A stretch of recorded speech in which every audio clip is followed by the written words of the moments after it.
Bonjour à tous et bienvenue sur Radio Côte d'Ivoire. C'est l'heure de toute l'actualité en Afrique présentée par Denise de la Fafiette. Bonjour Denise. Bonjour Awa Touré.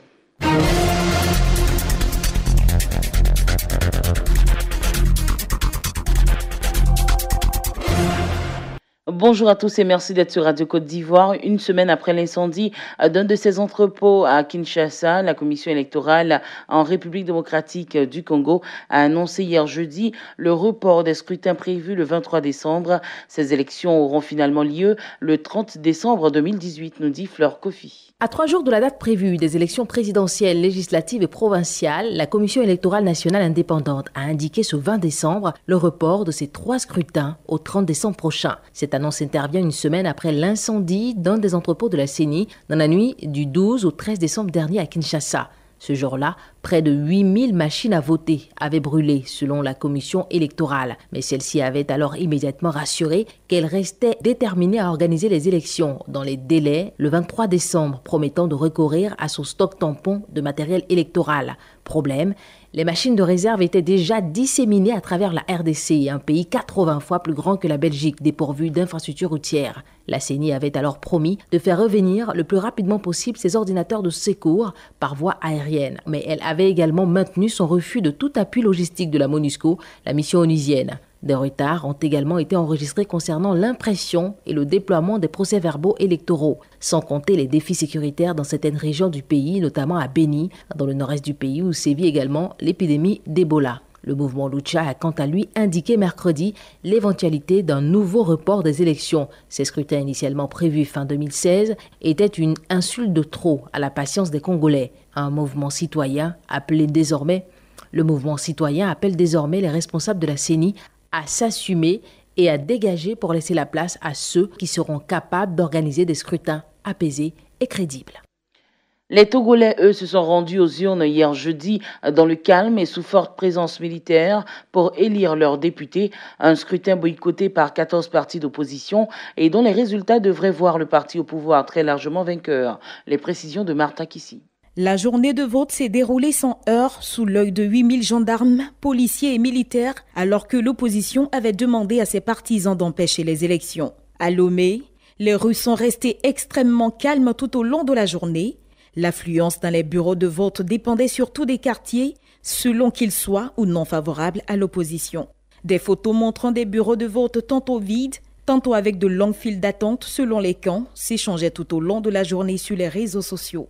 Boycotté par les principaux partis de l'opposition qui n'ont présenté aucun candidat, le scrutin devrait permettre aux partis au pouvoir unir de remporter les 4/5 des sièges au Parlement, où ils pourraient alors faire passer une réforme constitutionnelle autorisant le président Faure Singbe de se représenter en 2020 et 2025. Pour l'instant, aucun incident majeur n'a été enregistré, à l'exception de bulletins et d'urnes brûlées dans un bureau de vote de Kpalimé, à 120 km au nord de Lomé. 181 observateurs internationaux composés essentiellement de membres de la communauté économique des États de l'Afrique de l'Ouest CEDEAO ou de l'Union africaine, ainsi que près de 3000 observateurs nationaux ont été déployés pour ce scrutin au Togo. Les résultats devraient être annoncés dans les 6 jours selon le code électoral, a annoncé la présidence.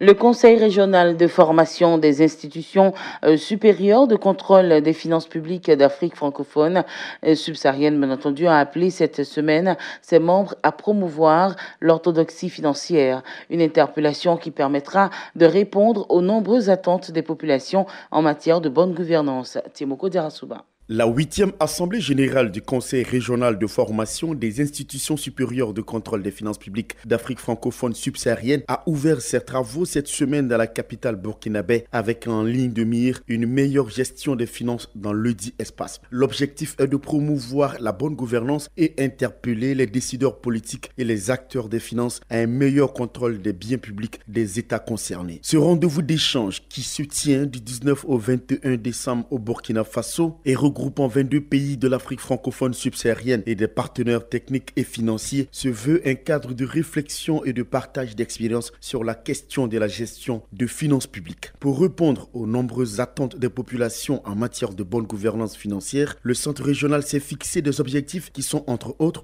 la promotion de la coopération entre les institutions supérieures de contrôle, la lutte contre la pauvreté et la corruption, la promotion des droits de la personne, de la démocratie et de la formation des spécialistes en vérification. Cependant, le défi majeur auquel fait face l'organisation régionale reste la conjoncture sociale, économique et politique. À en croire la présidente du Conseil régional de formation des institutions supérieures de contrôle des finances publiques d'Afrique francophone subsaharienne, la rencontre de Ouagadougou est une occasion pour les participants d'évaluer tout ce qui a été mis en œuvre pour la réussite des missions assignées. Créé en 1997 à Yaoundé, le Conseil régional de formation des institutions supérieures de contrôle des finances publiques d'Afrique francophone subsaharienne œuvre à la promotion de la bonne gouvernance des finances publiques.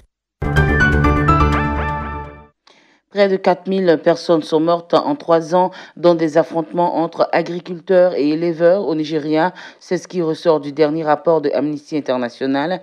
Un rapport qui fâche donc car l'ONG pointe l'incapacité du gouvernement et de l'armée à protéger sa population. Adama Bakayoko. Amnesty International restera-t-elle au Nigeria? C'est la grande question qu'on se pose en ce moment dans ce pays. L'ONG publie régulièrement des rapports sur les violences dont est victime la population à de nombreuses reprises. L'armée nigériane est pointée du doigt, accusée d'exaction.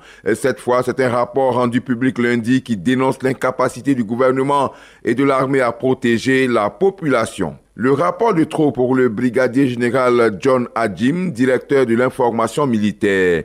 Cette année, nous avons eu droit à presque un rapport par mois, suivant le principe que plus vous répétez un mensonge, plus il devient une vérité, accuse-t-il. Nous avons là une ONG internationale qui nous décrit comme des gens non civilisés qui ne savent pas prendre soin de leur propre population. Amnesty International n'apporte rien à notre pays, ils n'ont rien à faire ici. Osayi Odigbo, présidente d'Amnesty International au Nigeria, dément vouloir stigmatiser les militaires. Ces attaques sont utilisées comme une tactique pour inciter les gens à détourner le regard des vrais problèmes que nous exposons, réagit-elle. Je ne pense pas que l'armée ait le pouvoir de fermer les bureaux d'une organisation. Si Amnesty International devrait fermer ses portes, cela enverrait un message très négatif à la communauté internationale.